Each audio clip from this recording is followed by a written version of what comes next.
අයිබෝන් සුබදැසනක් වාසනාවන්ත උදෑසනක් ඔබට ප්‍රාර්ථනා කරනවා අද ඔබේ සියලු යහපත් කටයුතු සාර්ථක කරගන්න ඔබට ශක්තිය ධෛර්ය ලැබෙන කියන ප්‍රාර්ථනාවත් එක්ක අපි සූදානම් 7 වෙනි පැය ආරම්භ කරන්න. කාලයක් තිබුණා අපේ රට නාවක කේන්ද්‍රස්ථානයක් බවට පත් කළ යුතුයි. ඒ මත පදනම්ව රටේ ආර්ථිකය ශක්තිමත් කරන්න සහ ආර්ථික ඉලක්ක ජයග්‍රහණය කිරීම වෙනුවෙන් නිවැරදි වැඩපිළිවෙලක් මත ක්‍රියාත්මක විය යුතුයි කියලා. යම් ආකාරයකින් ඉන්දියා සාගරයෙන් ඔබ සැරිසරන නව ලංකාවට ගෙනලා සේවා සැපයීම වෙනුවෙන් යම් ආකාරයක උපකල්පනයක් මත සහ සැලැස්මක් මත හම්බන්තොට බරා ඉදි වෙනවා. ඊට පස්සේ එතන මෙහාට ඇවිල්ලා ලෝකේ දැවැන්තම ව්‍යාපෘතියක් විදිහට අපි දකිනවා පෝට් සිටිය නිර්මාණය වෙනවා. මේ සියලු කාරණා මත පදනම්ව සාගරයෙන් උපරිම ඵල ප්‍රයෝජන ලබා ගැනීම වෙනුවෙන් සහ නාවක කේන්ද්‍රස්ථානයක් බවට ලංකාව පත් කර ගැනීම වෙනුවෙන් මේ ආර්ථික මර්මස්ථාන ඉදි වුණේ විශේෂයෙන්ම අපේ රටේ ප්‍රජාවට ඒ සඳහා ඍජුව සහ වක්‍රව දායක වෙමින් රැකියාව උත්පාදනය කරන තැන් බවට ඒ තැන් පරිවර්තනය කරමින් ඒ සඳහා යම් ආකාරයක නිශ්චිත වැඩපිළිවෙලක් මත ක්‍රියාත්මක වෙන්න. කොහොම නමුත් බලාපොරොත්තු තාමත් තියෙනවා. හම්බන්තොට බරයි සම්බන්ධයෙන් වන භාවිතාව කෙසේ වුණත් ප්‍රශ්නගත වුණත් පෝට් සිටිය සම්බන්ධයෙන් මේ වෙලාවේ යම් ආකාරයක බලාපොරොත්තුවක් තියෙනවා.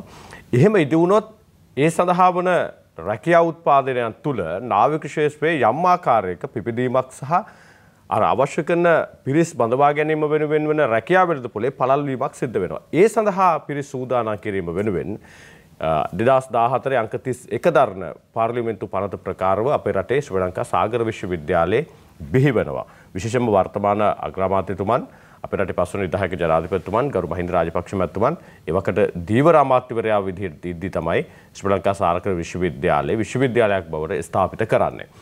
ශ්‍රී ලංකා සාගර විශ්වවිද්‍යාලයේ 2014 අංක 31 දරන පාර්ලිමේන්තු පනතෙන් ඉදි කරාට පස්සේ ස්ථාපිත කරාට පස්සේ මේ දක්වා මොනවද කරලා තියෙන්නේ? රටට මොනවද අත්පත් කරලා දීලා තියෙන්නේ? රැකියාව වෙළඳපොළට කොච්චර පිරිසක් දායක කරලා තියෙනවද? මේ වෙනකොට තත්ත්වය සහ ඉදිරියේදී කොහොමද මේ තත්ත්වය පුළුල් කරන්නේ සහ ඒ සඳහා බඳවා ගැනීම මත ඉදිරියට ලංකාවෙන් ඔබට ගිහිලා විශේෂම සාගර කලාපය තුළ සේවා සැපයුම් කළමනාකරණයන් දීවර ක්ෂේත්‍රයේ මේ සියලු ක්ෂේත්‍ර තුළ කොහොමද රැකියාව උත්පාදනය කරන්න රැකියාව වෙළඳපොළට හරියන උදවිය සාගර විශ්වවිද්‍යාලයෙන් කොහොමද බිහි කරන්නේ අපි කතා කරන්න සූදානම්. ඒ වෙනුවෙන් බොහොම ගෞරවයෙන් අපි ආරාධනා කළා ශ්‍රී ලංකා සාගර විශ්වවිද්‍යාලයේ ගරු උපකුලපතිතුමන්ට මහාචාර්ය වසන්ත රත්නායක මැතිතුමන් ඉතාමත් ආදරෙන් අයිබෝන් සුබදැසනක් කියලා ඔබතුමා පිළිගන්නවා. අයිබෝන්. මම කැමතියි මේ මහාචාර්යතුමා මේ සාකච්ඡාව පටන් ගන්න විශ්වවිද්‍යාලයේ අර අතීත ආරම්භ තැන නෙවෙයි මේ වෙනකොට තත්ත්වයෙන් ඔබතුමාලා දැන් කොරෝනා වලට පස්සේ ලංකා විශ්වවිද්‍යාල ටික යම් ආකාරයක දරුවෝ කැඳවීම නැවැත්තලා තිබුණානේ. යම් ආකාරයක ඔන්ලයින් තාක්ෂණ ඔස්සේ තමයි ඉගෙනීම් සිද්ධ කළේ. දැන් මේ වෙනකොට ඔබතුමාලා විශ්වවිද්‍යාලයේ විවෘත කළ දරුවෝ කැඳවනවද නැත්නම් තාමත් ඔබතුමාලා ආරක්ෂිත ක්‍රමවේදයේ මත පදනම්ව ඔන්ලයින් තාක්ෂණ උගන්වනවා. මොකද වෙලා තියෙන්නේ? ඔව් අපි පොලිම කියන්න ඕනේ දැන් මේ දින කොරෝනා වසංගත තත්ත්වයක් යටතේ අපිට අපේ තියෙන අධ්‍යයන කටයුතු අපි නැවැත්තුවේ නැහැ. මාර්ගගත ක්‍රම ඔස්සේ අපේ තියෙන ඒ ශිෂ්‍යයන්ට ඒ අවශ්‍ය දැනුම ලබා දුන්නා. විභාග පවා අපි පැවැත්තුවා. ඊට අමතරව අපි තියෙනවා මේ ප්‍රායෝගික පරීක්ෂණ. මේ ප්‍රායෝගික පරීක්ෂණ වලට අනිවාර්යයෙන්ම මේ දරුවෝ අපිට කැඳවන්න වෙනවා. ඒ නිසා දරුවෝ කැඳවලා අපිට ඒ තියෙන ප්‍රායෝගික පරීක්ෂණ පවා පවත්වනවා. අද දිනේදීත් අපේ තියෙන අද විභාග කටයුතු සිදු කරනවා. ඒ කියන්නේ දරුවන් අපි විශ්වවිද්‍යාලයට ගෙන්නලා අපි විභාග කටයුතු දැන්ට සිදු කරමින් පවතිනවා. ඒ වගේම දේශනත් අපි පවත්වනවා. විශ්වවිද්‍යාලයට ගෙන්නලාද ගෙන්නලා පවත්වනවා. ඒ කියන්නේ අපේ තියෙන සෞඛ්‍ය මාර්ගෝපදේශ පිළිපදිනවා. දරුවන් ගෙන්නන අවමයක් තියෙනවා. ඒ යම්කිසි මට්ටමක් තියෙනවා. ඒ උපරිමයට යටත් වෙලා ඒ මාර්ගපෝතේ පිළිපදිමින් දරුවන්ට ඒ අධ්‍යයන කටයුතු අපි කරගෙන යනවා. දැනට ඔබතුමාලා පාඨමාලා කීයක් මේ සාගර විශ්වවිද්‍යාලයේ ක්‍රියාත්මක කරනවද මේ අපේ විශ්වවිද්‍යාලය ටිකක් සුවිශේෂයි. අපේ විශ්වවිද්‍යාලයේ අශාඛා දෙකක් තියෙනවා. අංශ දෙකක් තියෙනවා. වෘත්තීය පුහුණු අංශය සහ උසස් අධ්‍යාපන අංශය කියලා. එතන මේ විශ්වවිද්‍යාලයේ වෘත්තීය පුහුණු අංශය යටතේ අපේ තියෙන ප්‍රාදේශීය මධ්‍යස්ථාන 8ක් තියෙනවා. යාපනය, මට්ටක්කුඩිය, ගාල්ල, ඒ වගේම තංගල්ල, මඩ කලපුව, ත්‍රිකුණාමලය, කළුතර, මීගමු යාපනය. ඒ වගේ මධ්‍යස්ථාන අපි තියෙනවා. මධ්‍යස්ථාන 8ක් තියෙනවා. ඒ මධ්‍යස්ථාන 8ේදී අපි වෘත්තීය පුහුණු පාඨමාලා පවත්වනවා. NVQ සාතිකය ලබා දෙනවා. NVQ සාතිකයට සමාන වෙනස් සාතික පත්‍ර අපි ලබා දෙනවා. ඊට අමතරව උසස් අධ්‍යාපන කටයුතු අපි කරගෙන යනවා. අපේ තියෙන ප්‍රධාන වශයෙන්ම මට්ටක්කුලිය පරිශ්‍රය තුල සහ තංගල්ල පරිශ්‍රය තුල. එතන මේ පරිශ්‍රය දෙක තුල අපි අපේ තියෙන උපාධි පාඨමාලා 6ක් පවත්වනවා. අපේ තියෙන උපාධි පාඨමාලාව ගත්තොත් එම සමුද්‍රීය ඉංජිනේරු විද්‍යාවේදී උපාධි පාඨමාලාව, ඒ වගේම දීවර හා සමුද්‍රීය විද්‍යාවේදී උපාධිය පාඨමාලාව, නාවික ප්‍රවාහනය හා සැපයුම් කළමනාකරණ විද්‍යාවේදී උපාධි පාඨමාලාව, වෙරළ හා නාවික සම්පත් කළමනාකරණ විද්‍යාවේදී උපාධි පාඨමාලාව, සාගර විද්‍යාවේදී උපාධි පාඨමාලාව සහ ජලජීවී වගාව සහ මුහුදු ආහාර තාක්ෂණය වේදී උපාධි පාඨමාලා. මේ වගේ පාඨමාලා අපි 6ක් දැන්ට පවත්වනවා. ඒක 2014 විශ්වවිද්‍යාලයක් විදිහට ශ්‍රී ලංකා සාගර විශ්වවිද්‍යාලය ස්ථාපිත කරද්දී ඔබතුමාලා පටන් ගත්ත තැනදී ආරම්භ කරපු පාඨමාලා ටිකද මේ තියෙන්නේ නැත්නම් වෙළඳපොළ අවශ්‍යතාවයේ මත පදනම වෙනකොට පුළුල් කරලා තියෙනවද? ඒ කියන්නේ ආරම්භයේදී පාඨමාලා දෙකක් පමණයි තියෙන්නේ. ඒවකට ඒ ආයතනය අපි හඳුන්වන්නේ ජාතික දීවර හා නාවික ඉංජිනේරු ආයතනය විදියටයි. එදී අපි නාවික ඉංජිනේරු උපාධි පාඨමාලාව ආරම්භ කරා. ඒ වගේම දීවර හා සමුද්‍රීය විද්‍යාවේදී උපාධි වගේ පාඨමාලාව ආරම්භ කරේ. දැන් මේ විදිහේ උපාධි පාඨමාලා සංඛ්‍යාව 6 දක්වා වැඩි වෙලා තියෙනවා. ඒ තාම නුදුරු අනාගතයේදී මේ වර්ෂයේ සිට අපි ආරම්භ කරන්න බලාපොරොත්තු වෙනවා සැපයුම් දාම කළමනාකරණය කියන උපාධි පාඨමාලාව.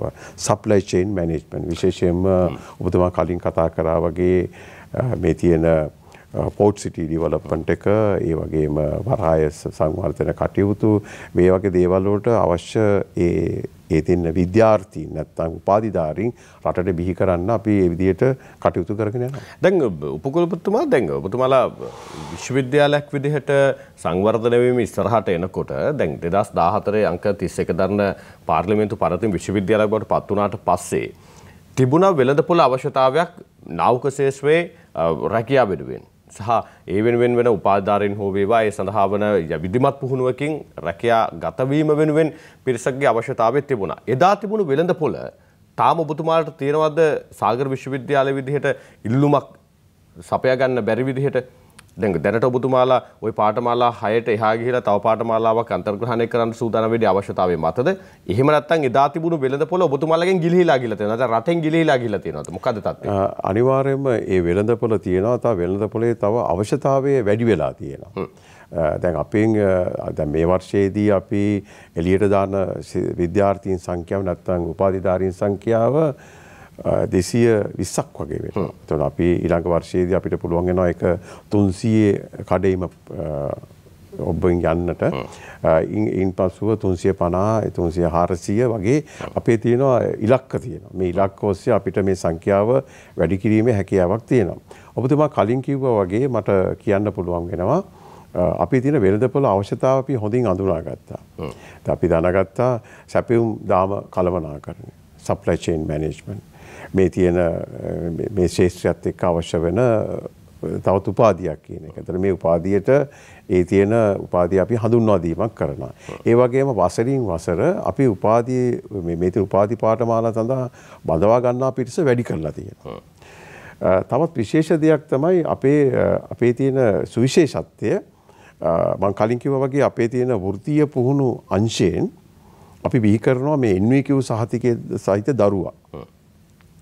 එතකොට මේ දරුවන් උසස් පෙළ සමත් වුණාන් පස්සේ ඒ අයට පුළුවන් මේ විශ්වවිද්‍යාලයට අර තියෙන NVQ සහතිකය ලබා ගන්න යම්කිසි ඩිප්ලෝමාවක් කරන්න. ඒ අදාළ ඩිප්ලෝමාවක්. ඔය ජලජීවී වගාව ඒක ඩිප්ලෝමාවක්. මම මේ සරලව ගත්තොත් එහෙම. ඒ වගේම තවත් ඩිප්ලෝමාවක් තමයි මේ ප්‍රවාහන නාවික ප්‍රවාහනය හා වගේ ඒ සම්බන්ධව තියෙන සැපයුම් කළමනාකරණ වගේ ඩිප්ලෝමාවක්. එතකොට මේවට කියන NVQ 5 සහ 6 කියලා කියනවා. කියන්නේ ජාතික වෘත්තීය සුසුකම් 5 වෙනි තත්ත්වයේ සහ 6 වෙනි තත්ත්වයේ. එතකොට මේ තත්ත්වය ලබාගත් දරුවන්ට අපි ඊළඟට උපාධි අවස්ථාව ලබා දෙනවා.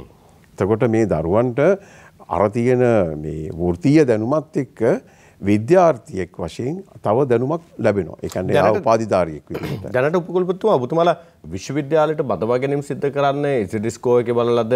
එහෙම නැත්නම් ඔබතුමාලා වෙනම ක්‍රමවේදයක් තියෙනවද? මොකද්ද ඔබතුමාලා මේ වෙනකොට සාගර විශ්වවිද්‍යාලයට දරුවන් බදවා ගැනීම වෙනුවෙන් ක්‍රියාපටිපාටි?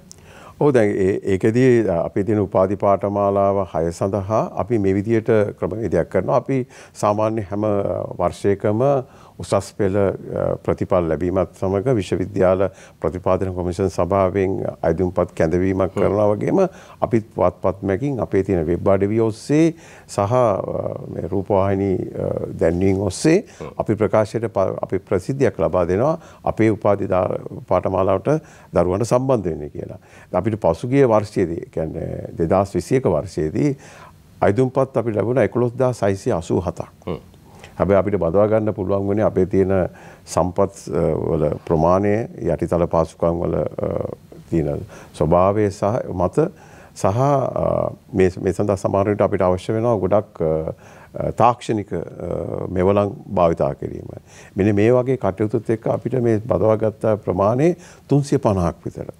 ඒ ලොකු තරඟ විභාගයක් අපිට සිද්ධ කරන්න වෙනවා. ඔව් ඒ තරඟ විභාගය සඳහා ඔබතුමාලා පෞද්ගලික වෛදුම්කරුවන්ගෙන් ඔබතුමාලා ආයුධම්පත් කැඳවනවා නැත්නම් විශ්වවිද්‍යාල ප්‍රතිපාදන කමිෂන් සභාව අපි පෞද්ගලිකවම අපි විශ්වවිද්‍යාල විදිහට අපි ආයුධම්පත් කැඳවනවා. මං කියමු පුවත්පත් දැන්වීම් වලින් අපේ තියෙන වෙබ් අඩවිය ඔස්සේ අපි ඒ දැන්වීම් පළ කරලා ඒ දරුවන්ව මෙහෙට කැඳවීම කියන්නේ ආයුධම්පත් කැඳවීමක් කරනවා. දැන් ඒදී අර සමුද්‍රීය ඉංජිනේරු විද්‍යාව මේ තියෙන එකේදී අපි ඒකෙදී සලකන්නේ ඉසඩ්කෝයාගේ අපු ආයුධම්පත් වලින් වැඩිම ඉසඩ්ඩාගයක් තියෙනවා. අය දරුවන්ව තමයි අපි ප්‍රමුඛතාවය ලබා දීලා ඒ අවශ්‍ය දරුවන් ප්‍රමාණය ගන්න. සාමාන්‍ය වර්ෂයකට 50ක් පමණ ඒ උපාධි පාඨමාලා සඳහා බඳවා ගන්නවා. නාවික ඉංජිනේරු නැත්නම් සමුද්‍රීය ඉංජිනේරු පාඨමාලා. දැනට ඔබතුමාලා 220කට ආසන්න සංඛ්‍යාවක් උපාධිධරයන් පිට කරන්නේ විශ්වවිද්‍යාලයෙන් මේ උපරිම ධාරිතාවද නැත්නම් මේක තව පුළුල් කරන්න පුළුවන් වපසරයක් ඔබතුමාලා තියෙනවා. පුළුල් කිරීමේ හැකියාවක් තියෙනවා. අපේ තියෙන යටිතල පහසුකම් වල සංවර්ධනයක් වෙන්න ඕනේ. දැන්ට අපි ඒ සඳහා වැඩ පිළිවෙල ක්‍රියාත්මකයි. ඒ වගේම වැඩි සම්පත්දායකින් එහෙම නැත්නම් අපේ තියෙන ආචාර්ය මණ්ඩලයේ වැඩි කිරීමක් සිදු කරන්න වෙනවා. එතකොට ඒ තුලින් අපිට පුළුවන් වෙනවා මේ වැඩි සංඛ්‍යාවක් බිහි කරන්න. දැනට ඔබතුමාලා යම් ආකාරයක ඉසඩිස්කෝ ආගේ මත පදනම තරඟ විභාගයක් තියලා යම් ප්‍රමාණයක් ඔබතුමාලා ගන්නවා විශ්වවිද්‍යාලයට. ඊට අමතරව ඔබතුමාලා දැන් ඔබතුමාලාගෙම තියෙන වෘත්තීය පුහුණු පාඨමාලා හරහා එන දරුවන්ට ඉදිරියට යන්න ඔබතුමාලා දොරටුවක් විවර කරලා දෙනවනේ. එතකොට ඔබතුමාලාගේ ආයතන වල ප්‍රායෝගික පුහුණුව ලබලා වෘත්තීය පුහුණුවෙන් NVQ ලෙවල් එකේ 5 හෝ 6 ලබාගත් දරුවන්ට විතරද ඔබතුමාලාගේ විශ්වවිද්‍යාලයේ දොර විවර කරන්න. එහෙම නැත්නම් අපේ රටේ තියෙන වෘත්තීය පුහුණු ආයතන වලින් ඔය කියන ඉලක්කය සම්පූර්ණ කර හැම දරුවෙකුටම විශ්වවිද්‍යාලයට ඇතුළත් වෙන්න පුළුවන්ද? ඔව් අපි ඒදී සලකන්නේ මම දැන්ට අපි මේ වගේ අවස්ථා විවර කරන්න බලාපොරොත්තු වෙන්නේ නාවික ප්‍රවාහනය සැපයුම් කළමනාකරණ විද්‍යාවේදී උපාධි පාඨමාලාව. ඒ උපාධි පාඨමාලාවට තවම අපි NVQ 5 සහ 6 ලෙවල් එකකින් අපි බඳවා ගැනීමක් තවම කරන්නේ නැහැ. හැබැයි ඒකදී අපි ඒ අය වෙනුවෙන් හඳුන්වා දෙන උපාධි පාඨමාලාව තමයි මේ සැපයුම් කළමනාකරණය කියන සප්ලයි චේන් මැනේජ්මන්ට් කියන එක. ඒතකොට ඒ දරුවා අර නාවික ප්‍රවාහනය සැපයුම් කළමනාකරණ ඩිප්ලෝමාව ලබා ගත්තන් පස්සේ ඒ දරුවාට සැපයුම් දාම කළමනාකරණය කියන උපාධියට ඒ දරුවාට එන්න පුළුවන්. ඒ වගේම ජලජීවී වගාව සහ මුහුදුආහාර තාක්ෂණවේදී උපාධි පාඨමාලාව ඒ දරුවට හදාරන්න පුළුවන්. ඒ දරුවා NVQ 5 and 6 වගේ දේවල් කරලා තිබ්බනම් ජලජීවී වගාව කියන ඩිප්ලෝමාව කරලා තිබ්බනම් ඒ දරුවන්ට දොර විවෘත වෙනවා. වැඩිපුරම ඔබතුමාලගේ ඔය තියෙන වෘත්තීය පුහුණු පාඨමාලා හදාරන දරුවන්ට ඔබතුමාලා විශ්වවිද්‍යාලෙ ඉන්න දෙන්නේ. මං අහන්නේ එළියෙන් ඉන්න දරුවන්ටත් ඔබතුමාලා අවස්ථාවක් දෙනවද? දැන්ට ඇත්තටම බැලුවොත් අපේ උපාධි පාඨමාලාවල මේ ජලජීවී වගාව සහ මුහුදුආහාර තාක්ෂණවේදී උපාධි පාඨමාලාව හැර අනික් උපාධි පාඨමාලා 5ට දැන්ටමත් උසස් පෙළ සමත් දරුවන්ගෙන් තමයි විවෘත වෙන්නේ බාහිර දරුවන්ට. ඒ වගේම දැන් ජලජීවී වගාව සහ මුහුදුආහාර තාක්ෂණවේදී උපාධියටත් උසස් පෙළ දරුවොත් වෙනවා මේ අර කියන NVQ සහතික ලබාගත දරුවොත් වෙනවා. ඒ සියලු දෙනාට තරඟ විභාගයේ අනතුරුද ඔබතුමාලා විශ්වවිද්‍යාල ප්‍රවේශයක් දෙන්නේ? අපි NVQ 5 කරපු දරුවන්ට නැත්නම් ඒ දරුවන්ට කෙලින්ම ඍජුවම සම්බන්ධ වීමක් කරන්න පුළුවන් වෙනවා. නමුත් අනිත් දරුවන්ට ඒ කියන්නේ ඒ උපාධි පාඨමාලාවට පමණක් උසස් පෙළ අර කෙරුව තරඟ විභාගය තුලින් එන්න පුළුවන්. ගරු උපකුලපතිතුමා දැන් ඔබතුමාලා මේ බඳවාගෙන පාඨමාලාවන් සිද්ධ කරනවා. පාඨමාලාවන් කාලය පිළිබඳව මම පොඩ්ඩක් දැනගන්න ඕනේ. ඊට කලින් ඔබතුමාලා ඔබතුමාලා මේ බඳවා ගන්න දරුවන්ගෙන් යම් අයකිරීමක් සිදු කරලාද ඔබතුමාලා මේ අධ්‍යයන කටයුතු පූර්ණ කරගන්න ඉඩකඩ දෙන්නේ නැත්නම් ඔබතුමාලා විශ්වවිද්‍යාලයක් විදිහට නිදහස් අධ්‍යාපනයේ අයිතියද දරුවන්ට දෙන්නේ? අනිවාර්යයෙන් රාජ්‍ය විශ්වවිද්‍යාලයක් අපේ විශ්වවිද්‍යාලයේ ක්‍රියාත්මක වෙන්නේ නිපුණතා සංවර්ධන වෘත්තීය පුහුණු පර්යේෂණ හා නව නිපැයුම් රාජ්‍ය අමාත්‍යාංශය යටතේ දරුවෝ මේක රාජ්‍ය විශ්වවිද්‍යාලයක් නොමිලේ අධ්‍යාපනයක් දෙන්න. කියන්නේ නිදහස් අධ්‍යාපනයේ ඒ තියෙන දේ ඒ දරුවන්ට භුක්ති විඳින්න පුළුවන්. එසා කිසිදු අයකිරීමක් ඔබතුමාලා කිසිදු අයකිරීමක් වෙන්නේ නැහැ. ලියාපදිංචි ගාස්තුව පමණයි. සාමාන්‍ය ඔබතුමාලා මේ විශ්වවිද්‍යාලයට දරුවන් බඳවා ගැනීමේ කාල පරිච්ඡේදය කොහොමද ඔබතුමාලා සැලසුම් කරලා තියෙන්නේ? සාමාන්‍යයෙන් මම අර කලින් කිව්වා වගේ හැම වර්ෂයකම උසස් පෙළෙන් පසුව උසස් පෙළ විභාග ප්‍රතිඵල ලැබුණාන් පස්සේ විශ්වවිද්‍යාල ප්‍රතිපාදන කොමිෂන් සභාවෙන් අයිතුම්පත් කැඳවනවා වගේ අපිත් අයිතුම්පත් කැඳවනවා. ඉන්පසු අදාළ තරඟ විභාග තියෙනවා. අදාළ සම්මුඛ පරීක්ෂණ පවත්වලා අපි ජනවාරි මාසයේ වගේ හැම වර්ෂයකම අපි බඳවා ගැනීම සිදු කරනවා. අපේ රටේ යම් ආකාරයක තරුණ දරුවෝ විශ්වවිද්‍යාලයෙන් යම් ආකාරයක අවුරුදු 3 හෝ 4 ඉවර වෙලා එළියට ආවට පස්සේ ඔවුන් රැකියාගත කරනකොට සමහර වෙලාවට ඔවුන්ට ලොකු අභියෝගයක් විශ්වවිද්‍යාල පද්ධතිය ඇතුලේ හදාරන ප්‍රායෝගික නොවන දැනුම න්‍යායාත්මක දැනුම ප්‍රායෝගික තලයේ ක්‍රියාත්මක කරන්න ගියම යම් ආකාරයක ගැටලු සහගත තත්ත්වයක් නිර්මාණය වෙනවා. ඒ නිසා තමයි ජනාධිපතිතුමා සඳහන් කළේ රැකියාව ඉලක්ක කරගත්ත වැඩපිළිවෙලක් වෙනුවෙන් ප්‍රායෝගික අත්දැකීම් සහිත දරුවන් එළියට දාන විශ්වවිද්‍යාලයේ යම් ආකාරයක වැඩපිළිවෙලක් සකස් කරන්න කියලා. දැන් එක් තැනකදී ශ්‍රී ලංකා සාගර විශ්වවිද්‍යාලය විදිහට ඔබතුමාලා ලොකු අභියෝගයක් තියෙනවා. ඔබතුමාලා පන්ති කාමරයේ ඇතුළේ ඉගන්නුවාට නැත්නම් න්‍යායාත්මක දැනුම ඉගන්නුවාට දරුවන්ට ගිහිල්ලා මේ කටයුතු ක්‍රියාත්මක කරන්න වෙන්නේ ප්‍රායෝගික තලයේ තුල. සමහරලාට මුහුද ඇතුලේ නැත්නම් මුහුද සාගරේ මත තමයි ඔබතුමාලා මේ ලබා දෙන දැනුම දරුවන්ට ක්‍රියාත්මක කරන්න වෙන්නේ. ඒකට ඔබතුමාලා ප්‍රායෝගිකව දරුවන්ට දැනුම ලබා දීම වෙනුවෙන් ප්‍රායෝගික පාඨමාලාවක් බවට ඕක පරිවර්තනය කරලා තියෙනවද? දැන් රාජ්‍ය විශ්වවිද්‍යාලයක් විදිහට ඔබතුමාලා සමහරවල්ලාට න්‍යායාත්මක දැනුම දෙන්න පුළුවන්. ප්‍රායෝගිකව දරුවන්ට මේ පුහුණුව ලබා දෙන්න ඔබතුමාලාට සම්පත් තියෙනවද? මුහුද ආශ්‍රිතව කටයුතු කරන්න. ඔව් අනිවාර්යයෙන්ම දැන් අපි විශේෂයෙන්ම ගත්තොත් එහෙම සමුද්‍ර ඉංජිනේරු උපාධි පාඨමාලා වගේ දේවල් ගත්තොත් නේද? ඉංජිනේරු පාඨමාලා. ඉතින් මේවත් එක්ක අනිවාර්යයෙන්ම ඒ තාක්ෂණික දැනුම දරුවට යන්න ඕනේ. ඒ තියෙන නිපුණතාවය දරුවට ලැබෙන්න ඕනේ. ඉතින් අපි මෙහිදී අපේ තියෙන සම්පත් භාවිතා කරනවා. අපේ සම්පත් භාවිතා කරන්න අපිට කියන්නේ යම් කිසි සීමාවීමක් සිදු වෙනවා නම් අපි වෙනත් ආයතනස් එක්ක විශේෂයෙන්ම පොරොටු විශ්වවිද්‍යාල වෙන්න පුළුවන් වෙනත් බාහිර ආයතන තියෙනවා මේ ආයතනත් එක්ක අපි ගිවිසුම් අත්සන් කරලා තියෙනවා අදාළ පුහුණුවීම් ලබා දෙන්නේ. ඒ නිසා මේ දරුවන්ට න්‍යායාත්මක දැනුම ලැබෙනවා වගේම අනිවාර්යයෙන්ම මේ ඒ අයට අවශ්‍ය ප්‍රායෝගික දැනුම දරුවන්ට ලබා දෙනවා. ඒතකොට මේ දරුවා එළියට යන්නේ නිපුණතාවයෙන් තියෙන දරුවෙක් න්‍යායාත්මක දැනුම තියෙන දරුවෙක් සහ හොඳ ආකල්ප වලින් යුක්ත දරුවෙක්. ඒ කියන්නේ මේ දරුවා අපි කියනවා ගුණාත්මක භාවයෙන් වැඩි විද්‍යාර්ථියෙක් තමයි අපි එළියට දාන්නේ. ඔබතුමාලා සම්පූර්ණ උපාධි පාඨමාලාවේ කාලය කොච්චරද? කාලය අවුරුදු 4 තමයි. අවුරුදු 4 කාලය සමහරක උපාධි පාඨමාලා අවුරුදු 3ක් වගේ උපාධි පාඨමාලාවක් තියෙනවා. අවුරුදු 4ක සම්පූර්ණ උපාධි පාඨමාලා කාල සීමාව ඇතුලේ ප්‍රායෝගික පුහුණුව වෙනුවෙන් මුහුද ආශ්‍රිතව කටයුතු කරන දරුවන්ට කොච්චර කාලයක් ඔබතුමාලා ලබා දෙනවද? ඒක උපාධි පාඨමාලාවෙන් පාඨමාලාවට වෙනස් වෙනවා. අවම කාල සීමාව. අනිවාර්යයෙන්ම දැන් අපි ඉංජිනේරු උපාධි පාඨමාලාවක් ගත්තොත් එහෙම එයාලගේ සාමාන්‍ය තියෙන කියන්නේ න්‍යායාත්මක පුහුණුවත් එක්ක අනිවාර්යයෙන්ම එයා ඒ ප්‍රායෝගික පරීක්ෂණත් ඒ ආකාරයෙන්ම ක්‍රියාත්මක වෙනවා. ඊට අමතරව මේ දරුවන්ට අනිවාර්යව අපි කරලා තියෙනවා මාස 6ක මේ සේවස්ත කාලයක්. ඒ දරුවෝ සාගර ඒ ශේෂ්ත්‍රයේ රැකියාවක පුහුණුවක නිරත වෙනවා. බොහෝ විට ඒ දරුවන්ට ඒම ස්ථානයේදීම එයාට රැකියාවක් ලැබෙනවා. දැන් අපි ගත්තොත් එහෙම අපේ උපාධිධාරීන් සැලකුවොත් එහෙම සාමාන්‍යයෙන් ඒ අයගේ තියෙන අපි කියනවා රැකියාවක් ලබා ගැනීමේ අවස්ථාව ඒ අනුපාතය 95%කට වැඩි. ඒ කියන්නේ උපාධිධාරියෙක් විදියට පිටවීමෙන් පසු මාස 2ක් වගේ කාලය තුල 95%කට වැඩි ප්‍රතිශතයක් ඒ දරුවන්ට ඒ රැකියාව ලැබිලා තියෙනවා. ඒ කියන්නේ ලොකු විභවයක් මේ දරුවන් වෙනුවෙන් තියෙනවා වෙළඳපොලේ. මේ වෙනකොට ඔබතුමාලා මේ ප්‍රායෝගික පරීක්ෂණ වෙනුවෙන් රැකියාගත කිරීම වෙනුවෙන් අපේ රටේ ආයතන හඳුනාගෙන තියෙනවද ගිවිසුම් ගත වෙලා තියෙනවද ඔබතුමාලා? ඔව් අනිවාර්යයෙන්ම අපි තියෙන විශේෂ ආයතන අපි හඳුනාගෙන තියෙනවා ගිවිසුම් ගත වෙලා තියෙනවා.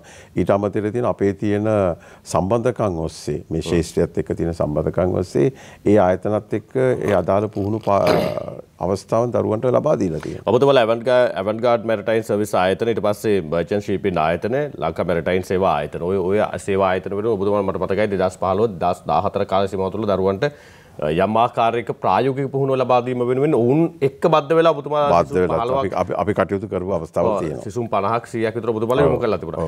දැනටත් ඒක ඒ විදිහට වළංගු ක්‍රියාත්මක වෙනවද? ඔව් අපි කියන්නේ වෙනත් ආයතනත් එක්ක සම්බන්ධ වෙලා අපි කටයුතු කරගෙන යනවා. එතකොට දැන් ඔබතුමාලා මේ වෙනකොට උපරිම ධාරිතාවෙන් ළමයි 220ක් විතර ඔබතුමාලා උපාධියත් එක්ක දරුවෝ එළියට දානවා. ඔව් දැන් මේ වර්ෂයේදී 220ක් ලබන වර්ෂයේදී ඊට වඩා වැඩි වෙනවා දරුවෝ. ඒ එළියට යන දරුවන්ට 220ම දරුවන් කියලා අපි හිතමුකෝ 250ක් කියලා අපි උපකල්පනය කරමුකෝ. රැකියා වෙළඳපොලේ ඉඩ තියෙනවද? හිස්තැනක් තියෙනවද? ඒ දරුවන්ට දේශීය වශයෙන් රැකියා කරන්න හිස්තැනක් තියෙනවද? අනිවාර්යයෙන්ම ඒ දරුවන්ට ඒ හිස්තැනක් තියෙනවා. ඒ කියන්නේ ඇත්තටම අපි විසින් මේ නිෂ්පාදනය කරනවා. නැත්නම් අපි ඉතින් බිහි කරන දරුවන් ප්‍රමාණය මේ තියෙන විභවයට ප්‍රමාණවත් වෙන්නේ නැහැ. තව අපිට ඒ කියන්නේ අපි විසින් තව දුරටත් දරුවෝ බිහි කරන්න ඕනේ.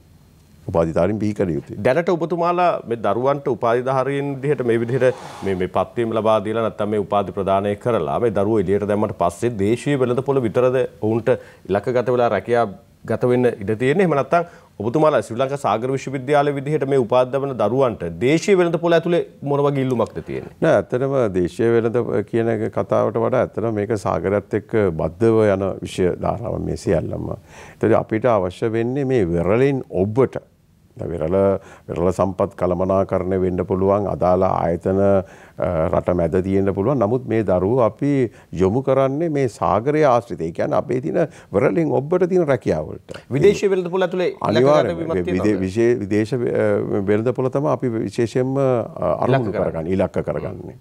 ඒ වෙනුවෙන් තමයි දරුවන් බිහි කරගන්නේ. මොකද ඔවුන් විසින් මේ රටට අවශ්‍ය වෙන මේ ආර්ථික අර්බුදයේ සමාල්ලාට යම්කිසි සහනයක් විදියට යම්කිසි විදේශ විනිමය ප්‍රමාණය මේ දරුවන්ගෙන් මේ රටට ලැබෙනවා. ඔබතුමාලගේ යම්කිසි ආකාරයක අධ්‍යයනයක් තියෙනවද ශ්‍රී ලංකා සාගර විශ්වවිද්‍යාලයෙන් 2014 ඉඳන් මේ දක්වා ඉවත් වෙලා ගියපු උපාධිධාරීන් විදිහට විදේශීය වෙළඳපොලේ කොච්චර රැකියාගත වෙලා ඉන්නවද කියලා? අපේ තියෙන සමීක්ෂණ අනුව 100ට කියන්නේ ඇත්තටම සාගර සම්බන්ධ තමයි ඉතින් 55ක් වගේ ප්‍රමාණයක් විදේශගතවම කියන ඒ ආයතනවල තමයි ඒ කියන්නේ සාමාන්‍යයෙන් අපි දැන් නාවික ඉංජිනේරු ශේෂ්ත්‍ර උපාධිගත ගොඩක් අය ඉන්නේ නැව්වල තමයි සේවය කරන්නේ අය. ඒ වගේ අනිත් අය ඒ අදාළ ආයතනවලදී ඒකින්ද අපිට ඍජුවම කියන්න බෑ කෙලින්ම මේ විදේශයම ගත වෙලා තියෙනවා කියලා. මේ දරුවෝ ඒ විදිහට එක ස්ථානවල ස්ථානගත වෙලා තියෙනවා. 2021 7 වෙනි මාසේ 6 වෙනිදා කැබිනට් තීරණය අනුව ජාතික කොරියා නාවික හා සාගර විශ්වවිද්‍යාලයේ ශ්‍රී ලංකා සාගර විශ්වවිද්‍යාලයත් එක්ක ඔබතුමාලත් එක්ක අවබෝධ ගිවිසුමක් එළඹුණානේ. ඒ අනුව යම් ආකාරයක ශිෂ්‍ය හුවමාරුවක් පිළිබඳව සාකච්ඡා වෙලා තියෙනවා. ඊට පස්සේ අධ්‍යයන පරීක්ෂණ සහ පරිපාලන කාර්ය මණ්ඩල හුවමාරුවක් පිළිබඳව ඔබතුමාලා සාකච්ඡා වෙලා කැබිනට් තීරණයක් අරගෙන තියෙනවා. ඊට පස්සේ සාමූහික පර්යේෂණ දේශන සහ සම්වර්ධන පිළිබඳ අධ්‍යාපනික සහයෝගිතාව වර්ධනය කිරීම වෙනුවෙන් සහ අධ්‍යයන තොරතුරු ද්‍රව්‍ය හුවමාරු කර ගැනීම වෙනුවෙන්. මොකද්ද මේ ගිවිසුමේ මේ වෙනකොට ඵල ප්‍රයෝජන ලැබිලා තියෙනවද? ඒ වෙනුවෙන් සාකච්ඡා කරන්න ඔබතුමාලා ප්‍රවේශයක් අරගෙන තියෙනවද? ඔව් ඒ තියෙන ගිවිසුම ප්‍රකාරව අපි කටයුතු කරගෙන යනවා. මොනවද ලැබෙන ප්‍රතිලාභ ඔබතුමාලා? ප්‍රතිලාභ කියන්නේ දැන් අපේ අයට අපේ ඉන්න කියන්නේ අපි බඳවා ගන්නා ලද ආචාර්ය මණ්ඩලයට අවශ්‍ය ඒ දැනුම කියන්නේ විද්‍යාපති උපාධි වෙන්න පුළුවන්. එහෙම නැත්නම් විශාරද අපි කියන දර්ශන විශාරද දර්ශනපති ඒ වගේ උපාධි සඳහා ඒ අවස්ථාව අපි දොරගොළු වෘත වෙලා තියෙනවා. ඒ අනුව ගිවිසුම් ක්‍රියාත්මකයි. ඒ වගේම දැන්ටමත් මාර්ගගත ක්‍රම ඔස්සේ ඒ කොරියානු රජය ඒ විශ්වවිද්‍යාල වලින් මේ දරුවන්ට අවශ්‍ය දැනුම මාර්ගගත ක්‍රම ඔස්සේ පවා ලබා දෙනවා. ඒ වගේම දැන්ට මේ තියෙන වසංගත තත්ත්වය යටතේ අපිට දරුවෝ හෝමාරු කරගන්න බැරි වුණා. එතකොට ඊටාම නුදුරු අනාගතයේදී අපිට පුළුවන් වෙනවා මේ දරුවන්ව මේ විශ්වවිද්‍යාලවලට යවලා ඒ විශ්වවිද්‍යාලවල තියෙන ඒ පුහුණුව, ඒ අත්දැකීම්, ඒ දේවල් ලබා ගන්න අවස්ථාව ලබා ගන්න පුළුවන් වෙනවා. ඒ වගේ තවත් විශේෂ දෙයක් තමයි යටිතල පහසුකම් සංවර්ධනය කිරීම. ඉතින් අපි දැන්ටමත් ක්‍රියාත්මක වෙලා තියෙනවා. දැන්ටමත් ඒ ව්‍යාපෘති වාර්තාව සකස් කරලා දැන්ට ක්‍රියාත්මක වෙන්නේ පාරිසරික බලපෑම් ඇගීම් තක්සේරු වාර්තාවත් අපි නිම කරලා අවසానයි. ඒ මහජන වෙනුවෙන් මේ සතියේදී විවෘත වෙනවා. මේ තියෙන ලේඛනයේ ඉන්පසු අපිට පුළුවන් වෙනවා අපේ විශ්වවිද්‍යාලය ගොඩනගන්න. අලුතෙන් විශ්වවිද්‍යාලයක් අපිට හදා ගන්න පුළුවන් අපේ පරිශ්‍රය තුළ. ඒතර මේ තමයි අපි තියෙන තත්ත්වය. දැන් උපකුලපතිතුමා අපි දකින එකක් තමයි දැන් එක්ස්ප්‍රස් පර්ල් නෞකාව ගිනිගත්තා. ලෙව් ඩයමන්ඩ් නෞකාව ගිනිගත්තා. හැබැයි 2014 තමයි ශ්‍රී ලංකා සාගර විශ්වවිද්‍යාලය ආරම්භ කරලා තියෙන්නේ. දැන් යම් ආකාරයක මේ නැව් දෙක මේ ආසන්නයේ ගිනිගත්තා. ඊට කලිනුත් ආපදාවන්ට ලක්වෙච්ච නැව් අපි හඳුනාගත්තා අපේ මුහුදු සීමාව ඇතුළේ. හැබැයි මේ නැව් ගිනිගත්තට පස්සේ ගලවා ගැනීම වෙනුවෙන් මුදවා ගැනීම වෙනුවෙන් අපි අපේ රටට ආනයනය කරන සේවා සැපයීම් ආයතන සහ සමාජලට විශේෂඥ දැනුම 2014 විශ්වවිද්‍යාලයක් ආරම්භ කරලා අපිට තාම ප්‍රවේශයක් අරගන්න බැරි වෙලා තියෙනවා. නැවක් අපේ රටේ මුහුදු සීමාව ඇතුළේ ගිනිගත්තට පස්සේ මුදවා ගන්න විශේෂඥතාවයේ සහිත පිරිසක් බිහි කරගන්න. ඇයි මේ පිළිබඳව ඔබතුමාලා අවධානයක් යොමු කරලා තේ ඒ ඉඩ ඔබතුමාලා ඒ රික්තකේ පුරවන්න යම් ආකාරයක ප්‍රවේශයක් කරගන්න සූදානමක් තියනවද? ඇත්තටම එතනදී වෙලා තියෙන්නේ මෙතනදී සම්බන්ධීකරණයේ යම්කිසි ප්‍රශ්නයක් තියෙනවා. මම දකින්නේ මේ ආයතන සම්බන්ධ කර ගැනීම ඒ වගේම යම්කිසි මේ ආපදාවක් කළමනාකරණය කිරීමේදී සම්බන්ධ කරගත යුතු ආයතන මොනවද කියන එක තව පැත්තකින් තියෙනවා. පැහැදිලි යම්කිසි මෙතනදී අඩුපාඩුවක් තියෙනවා මේකෙදී.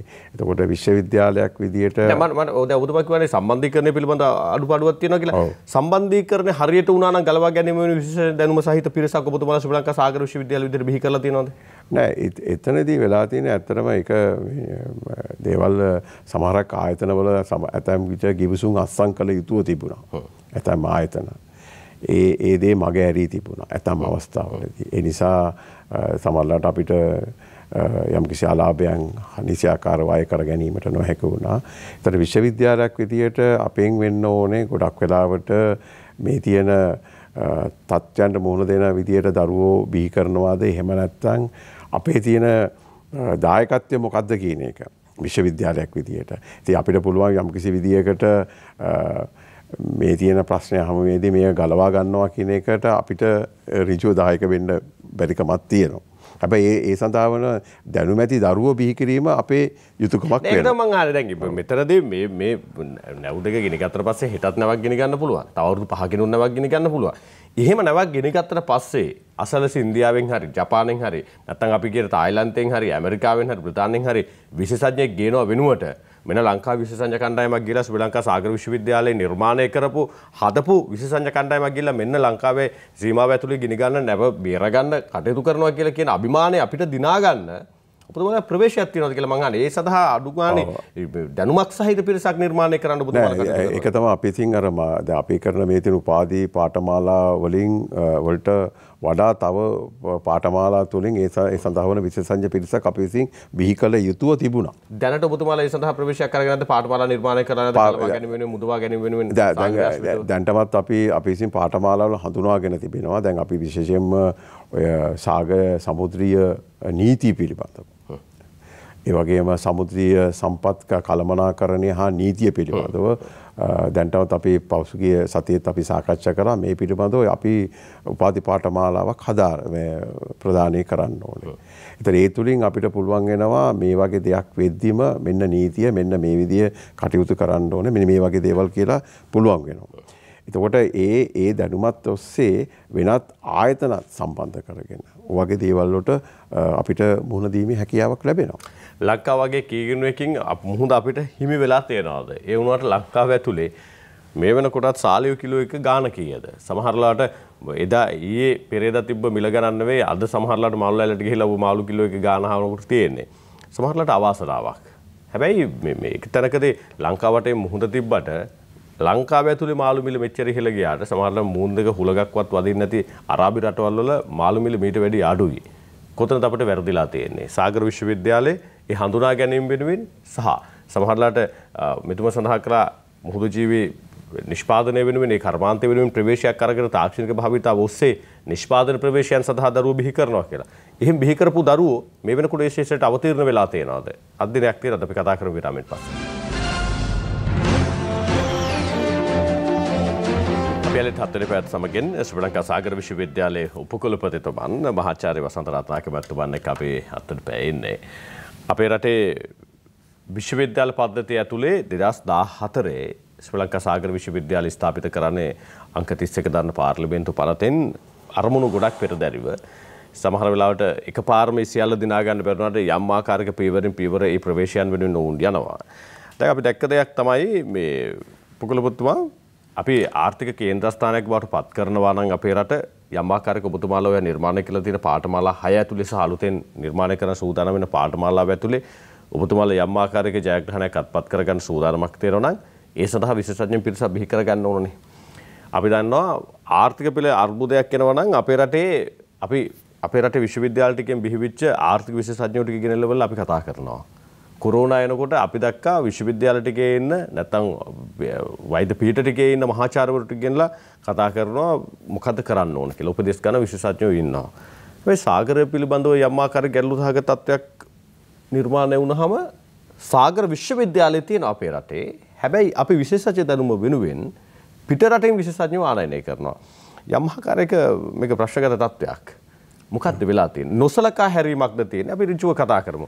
නොසලකා හැරීමක්ද තියෙන්නේ? නැත්නම් යම් ආකාරයක එහෙම විශේෂඥ දැනුමක් සහිත පිරිසක් නැති ගැටලුවද තියෙන්නේ? මොකක්ද වෙලා තියෙන්නේ? ඒක පැහැදිලි විශේෂඥ දැනුම තියෙන පිරිසක් ඉන්නවා. ඒක සමාජලට ප්‍රමාණවත් පිරිසක්ද කියන එක එතන එක ගැටලුවක් එනවා. ඒ වගේම සමහරක් දේවල් සමහර දේවල් මේ තියෙන විශ්වවිද්‍යාලයේ ඉන්න ආචාර්ය මණ්ඩලයට හෝ මේවා සමහරක් ඒවා අලුත් දේවල් වෙන්න පුළුවන්. ඒ දෙයක් වෙන්නත් පුළුවන්. අනික අතර තමයි මේ ආයතන සම්බන්ධීකරණය කිරීමේ පොඩි ගැටලුවක් පවතිනවා. මේ සඳහා නායකත්වය දෙන ආයතන තියෙනවා. මේ ආයතන මේ විශ්වවිද්‍යාලය සම්බන්ධ කර ගැනීමේ වැදගත්කමක් තියෙනවා. අනික අතට තමයි ඇතැම් විට මේ ආයතන දකිනවා දැන් මේ විශ්වවිද්‍යාලය ගොඩ නගමින් පවතින විශ්වවිද්‍යාලයක්. අනික අතට ගොඩ නැගෙන විශ්වවිද්‍යාලයක්. ඒ තුළ ඒ සම්බන්ධීකරණය කරන ආයතන විසින් දකිනවා මේ විශ්වවිද්‍යාලයට මෙවැනි හැකියාවක් නැද්දෝ මේ දේවල් වලට සම්බන්ධ වීමට. ඒ කියන්නේ අපි කියන අන්ඩර්ස්ටිමේෂන් එක. නෑ බෙදෙන් ඒ වගේ දෙයක් වෙන්න පුළුවන්. ඒතකොට යම් ආකාරයක එහෙම කියන්නත් බෑ. ඒක ඔබතුමා රජරට විශ්වවිද්‍යාලය හිටියා. නෑ සබරගම විශ්වවිද්‍යාලය ඔබතුමා හිටියා. ඒ වගේම තමයි රජරට විශ්වවිද්‍යාලයේ ආරම්භ කරලා ඌ විල්ලාස් විශ්වවිද්‍යාලය ආරම්භ කළා කෙටි කාලයක් ඇතුළත අපි දැක්කා බුද්ධිමතුන් අතර විශ්වවිද්‍යාලයේ ඉදිරිපත් කරන පර්යේෂණ පත්‍රිකා හරහා විශ්වවිද්‍යාලයක බැබලෙන ආකාරය සහ ඉහළ පිළිගැනීමක් තිබුණා. විශේෂයෙන්ම විල්ලාස් විශ්වවිද්‍යාලයේම ලොකු පිළිගැනීමක් තිබුණා. සබරගම විශ්වවිද්‍යාලයේත් ලොකු පිළිගැනීමක් තිබුණා.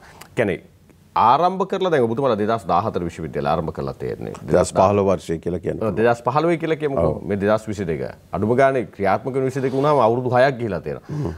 විශේෂඥ දැනුම පෙන්වන පර්යේෂණ පත්‍රිකාවක්වත් ඉදිරිපත් වෙලා නැද්ද? දැන් ওই විශ්වවිද්‍යාලයට උගන්වන දරුවන්ට උගන්වන ආචාර්යවරු ඉන්නවනේ. එතකොට ඒ සඳහා විශේෂඥ දැනුමෙන් පරිපූර්ණ ආචාර්යවරු පිරිසක් නැද්ද? මොකද්ද වෙලා තියෙන්නේ? අලුත් පර්යේෂණ වෙනුවෙන් ප්‍රවේශයක් අරගෙන නැද්ද? මොකද්ද වෙලා තියෙන්නේ? ඇත්තටම දැන්ටමත් අපේ ඉන්න ආචාර්ය මණ්ඩලයේ පර්යේෂණ කටයුතු වල නිරත වෙනවා. ඒ විශේෂයෙන්ම පර්ල් එක්ස්ප්‍රස් නැවගිනි ගැනීමත් එක්ක ඒ අදාළ පර්යේෂණ ඒ සඳහා වන එස්ටිමේෂන්ස් ඒ නැත්නම් තක්සේරු කිරීම වල නිරත වෙනවා.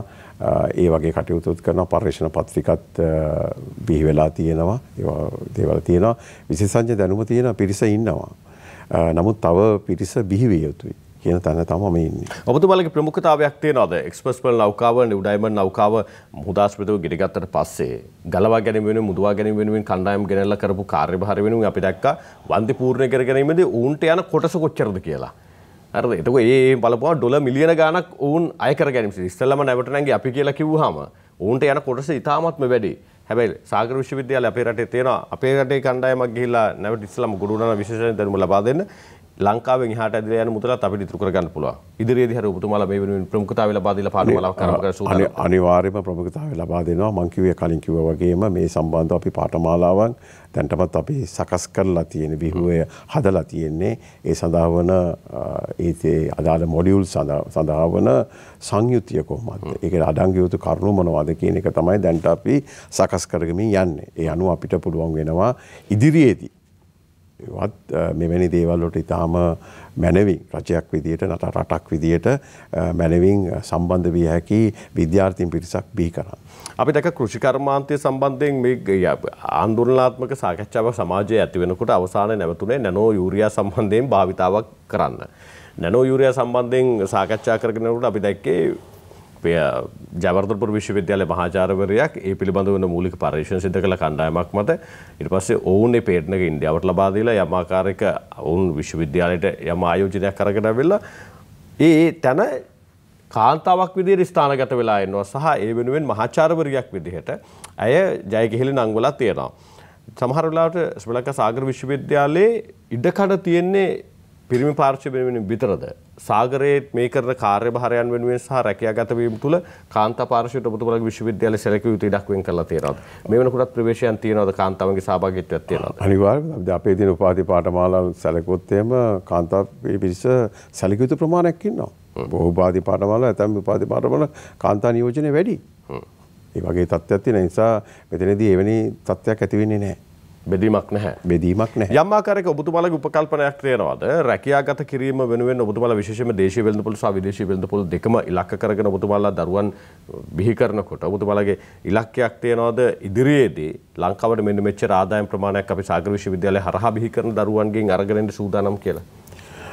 දැන්ට මම කිව්වර ගොඩ නගමින් සහ ගොඩ නැගීමේ පවතින දෙයක් අපි උපාධි පාඨමාලා නවීකරණය කිරීම තුළ සහ ඒ අලුතෙන් උපාධි පාඨමාලාවල හඳුන්වා දීම තුළ අපි ළඟ අපි බලාපොරොත්තු වෙනවා මෙච්චර ප්‍රමාණයක් අපිට උපාධිධාරී විදියට නිදහස් කරන්න පුළුවන්, බිහි කරන්න පුළුවන්. අනික් අතට වෘත්තීය පාඨමාලාව හරහා මෙච්චර දරුවන් ප්‍රමාණයක් අපිට බිහි කරන්න පුළුවන්. මේ ඔක්කොම සාගරයේ සම්බන්ධ කටයුතු කරන අය. අපි විශේෂයෙන්ම වෘත්තීය පුහුණු අංශයේ සැලකුවොත් එහෙම වර්ෂයකට 800,000ක් විතර මේ කියන NVQ සහතිකයේ තියෙන අය, NVQ සහතිකේ නොලබා සහතික පත්‍ර පාඨමාලාවල් කරන අය මේ වගේ දරුවෝ බිහි වෙනවා. මේ අය මේ තියෙන රැකියාවල තමයි සාගරය ඒ ශේෂ්ත්‍ර වෙරළ ඒ ආශ්‍රිතව තියෙන නීල ආර්ථිකයට අවශ්‍ය වන ඒ තියෙන අපි කියනවා මානව සම්පත තමයි බිහි කරන්නේ. ඒතකොට මේ තුල අපිට කරන්න පුළුවන් වෙනවා අනාගතයේදී දැන්ට අපි විදියට අපි තවම එස්ටිමේට් කරලා නැහැ මෙච්චර ප්‍රමාණයකින් අපිට ඩොලර්ස් ගේන්න පුළුවන් කියන එක. මෙච්චර ප්‍රමාණයකින් විදේශ විනිමය ගේන්න පුළුවන් කියන එකට. ඉතින් මේ සඳහා අපි වෙනම සමීක්ෂණයක් කරන්න ඕනේ. නැත්නම් වෙනම පර්යේෂණයක් කරන්න යම් කිසි පර්යේෂණ. ඉතින් ඒ තුලින් අපිට කියන්න පුළුවන් අපි මේ අවුරුද්ද වෙච්ච මෙච්චර ප්‍රමාණයක් දරුවෝ එළියට දානවා මේ හරහා මෙච්චර ඩොලර් ප්‍රමාණයක් රටට ගේන්න පුළුවන්. මෙච්චර විදේශ විනිමය ප්‍රමාණයක් ගේන්න පුළුවන් කියන එක. ඉතින් මේවා යම් කිසි විදියට විද්‍යානුකූලව තමයි අපිට හදාarලා කියන්න පුළුවන්. උපකුලපතිතුමා දැන් අපේ රටේ සාමාන්‍යයෙන් මෙරුණ අගෙනකොට උකුස්සා ඈතට ගිහලා කෑ ගහනකොට සමහරලාට පූසා ගහක් හූරනකොට සාම්ප්‍රදායික කෘෂි කර්මාන්තය ඇතුලේ ගොවියා තේරුම් ගන්නවා වහිනවද නැද්ද කුඹුරු කරන්න ඕනද නැද්ද කියලා තේරුම් ගන්නවා. සමහරලාට කිරලා බැවුතාවුල්ලේ බිත්තර දාන සීමාව මත පදනම් වෙලා ගොවියා තීරණය කරනවා මේ සැරේ වහිනවද නැද්ද කියලා. ඒ වගේම තමයි එතනින් මෙහාට ලොකු වෙනසක් නැහැ. තාමත් අපේ රටේ දීවර කර්මාන්තය ඇතුළේ ලංකාව වටේ මුහුද තිබුණාට තමන් උපයාගත්ත සාම්ප්‍රදායික දැනුමෙන් තමයි දීවරයා ගිහිල්ලා ওই මාළු වහිනක් අල්ලගෙන එන්නේ. අපි තාම තාක්ෂණය භාවිතා කරන්නේ නැහැ. සමහරලාට තාක්ෂණය භාවිතා කරන දීවර අමාත්‍යාංශයේ ඒ තාක්ෂණික පළපුරුද්ද තියෙන දැනුම තියෙන පිරිසක් එනවාද කියන කාරණේ සම්බන්ධයෙන් යම් ආකාරයක සාකච්ඡාවක් තියෙනවා. එහෙම නැති වෙන්න හේතුවත් සමහරලාට උන්ට ගිහිල්ලා ඒ තාක්ෂණය දැනුම ලබා ගන්න ප්‍රවේශයන් නිර්මාණය කරලා නොදීමක් කියලා සමහරලාට හේතුවක් විදිහට හඳුනා ගන්නවා. ඔබතුමාලගේ සූදානමක් තියෙනවද විශ්වවිද්‍යාලයක් විදිහට අපේ රටේ මුහුදු කලාපය ඇතුළේ අඩුම ගානේ මේ තියෙන මත්ස්‍ය සම්පත නෙලා ගන්න තාක්ෂණයක භාවිතා කරන්න පුළුවන් තාක්ෂණික ශිල්පීන් ටිකක් එළියට දාන්න. අනිවාර්යයෙන්ම. ඒක තමයි අපේ විශ්වවිද්‍යාලයේ තියෙන එක අරමුණක්. වෘත්තීය පුහුණු අංශයේ විශේෂයෙන්ම අපි ඒ සඳහා එහි පාඨමාලාවන් ක්‍රියාත්මක වෙන්නේ විශේෂයෙන්ම මේ තියෙන දීවර පවුල් වෙනුවෙන්. මේ දීවර කර්මාන්තයේ යෙදෙන ඒ පිරිස්වල තියෙන දැනුම වැඩි කරන්න. කොහොමද වැඩි මාළු අස්සන්නක් තියෙන ස්ථානයක් වෙත ළඟා වෙන්නේ? කොහොමද තමන්ගේ තියෙන එන්ජින් එක නැත්තම් ඒ තියෙන යන්ත්‍රෝපකරණ කොයි විදියට මෙවලම් භාවිතා කරන්නේ?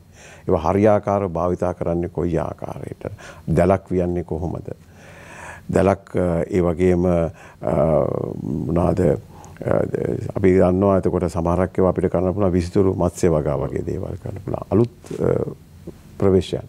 ඒ වගේම ගෙදර ඉන්න කාන්තාවට පුළුවන් ඒ වගේ දැල්විවීම පිසිතුරු මත්ස්‍ය වගාව කරන්න තව ඒකට පුළුවන් අපිට වීඩ් කල්චර් කියලා එකක් සීවීඩ් කල්චර් කියන එක. ඉතින් මේ වගේ දේවල් වලට අපේ පුහුණුවීම් කටයුතු දැනටමත් කරනවා. දැනට ඔබතුමාලා අර මත්ස්‍ය සම්පත නිවැරදිව හඳුනා ගැනීම වෙනුවෙන් මම දැක්කා එක්තැනකදී කියනවා සමහර වෙලාවට අපේ රටේ දීවරයා බෝට්ටුවෙන් ගිහිල්ලා තමන්ගේ දැනුමෙන් මත්ස්‍ය ගොන්න කොහෙද ඉන්නේ කියලා අහින කොහෙද තියෙන්නේ කියලා හොයාගන්නකොට සමහරලාට වෙන රටවල් වල දීවරයෝ ඉන්නේ චන්ද්‍රිකා තාක්ෂණය සහිත සැටලයිට් තාක්ෂණය සහිත උපකරණ අරගෙන තාක්ෂණික උපකරණ අරගෙන ඔබතුමාලා අලුතින් තාක්ෂණය සහිත පිරිසක් එළියට දානවා නම් ශ්‍රී ලංකා සාගර විශ්වවිද්‍යාලයේ විදිහට ඔබතුමාලට ඒ තාක්ෂණය පුහුණු කිරීම වෙනුවෙන් ඒ තාක්ෂණික හැකියාව තියෙන විශ්වවිද්‍යාලයට දැන්ට ඒ තාක්ෂණික ලොකු තාක්ෂණික හැකියාවක් නෑ වගේ තියෙන චන්ද්‍රිකා තාක්ෂණය යොදාගෙන දීවර මේ තියෙන මේ මත්ස්‍ය අස්වැන්න කොහෙද වැඩි වගේ දේවල් කරන්න.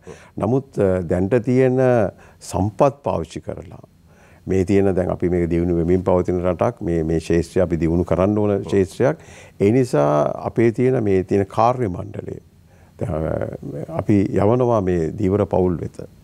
හැබැයි මම හිතන්නේ ඒක කිසිසේත්ම කුඩා ප්‍රමාණවත් කියලා ඒක වැඩි කරන්න ඕන. ඔව් ඒක තමයි දැන් සමහරලාට දැන් මේ උපකුලපතිතුමා දැන් ඔබතුමාලාගේ ඉන්න කාර්ය මණ්ඩල දීවර පවුල් වලට ගිහිල්ලා ඔබතුමාලා ලබා දෙන දැනුමක් පමණයිනේ. තාක්ෂණික භාවිතාවක් වෙනුවෙන් පෙරලෙන නම් ඒ තාක්ෂණික භාවිතාව උල්ලංඝනයට අරගෙන යන්න එපා. අරගෙන යන්න නම් මුලින්ම ඔබතුමාලා හඳුනා ගන්න එපා. දැන් මේ වෙනකොට අඩුම ගානේ දැන් ඔබතුමාලා කොරියාවත් එක්ක ගිවිසුම් ගත වෙලා ඔබතුමාලා අවශ්‍ය කරන සම්පත් පිළිබඳව ප්‍රවේශයන් අරගෙන තියෙනවා. සිසුන් හුවමාරු කර ගැනීම වෙනුවෙන් දැනුම් හුවමාරු කර ගැනීම වෙනුවෙන් ඔබතුමාලා යම් ආකාරයක ගිවිසුම් වෙනුවෙන් ප්‍රවේශයන් තියෙනවා.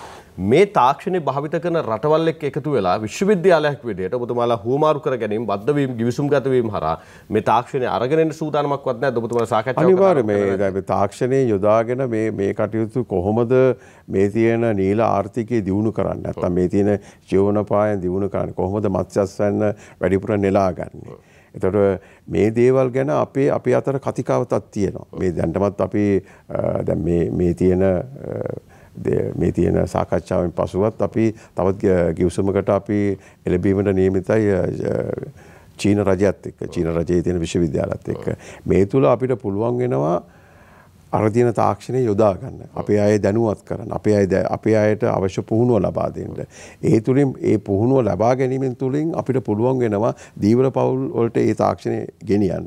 ඉතින් මේ වගේ වැඩපිළිවෙලක් තියෙනවා. මේක මම කිව්වේ එකයි ගොඩනගමින් පවතින විශ්වවිද්‍යාලය. සමහර වෙලාවට උපකුලපතිතුමා මේ කියව යුතුම කාරණාවක් මම දැක්කා මේ පොල් පර්යේෂණ ආයතනයට ගියපුවාම කෝටි ගානක වටිනා කරන පර්යේෂණ උපකරණයක් ගෙනලා තියෙනවා. සමහර වෙලාවට ඒ පිළිබඳව විමසුමේදී අපිට ඉදිරිපත් කර රිපෝට් එකේ තිබුණේ 2014 කරපු පර්යේෂණයක රිපෝට් එකක්. එතනින් මෙපිට යන්ත්‍රය භාවිතා කරාද කියන කාරණේ සම්බන්ධයෙන් එතරම්දි මට ප්‍රශ්නයක් ඇති වුණා. ඇත්තටම මේක සමහර වෙලාවට රටේ මිනිස්සු දැනගන්න ඕන කාරණාවක් සහ ආයතනවල නිලධාරීන්ු දැනගන්න ඕන කාරණාවක්. දැන් ඒ වගේ සමහර වෙලාවට අපේ රටේ තාක්ෂණික උපකරණ තියෙනවා භාවිතා කිරීම වෙනුවෙන් මානව සම්පත සූදානමක් නැහැ.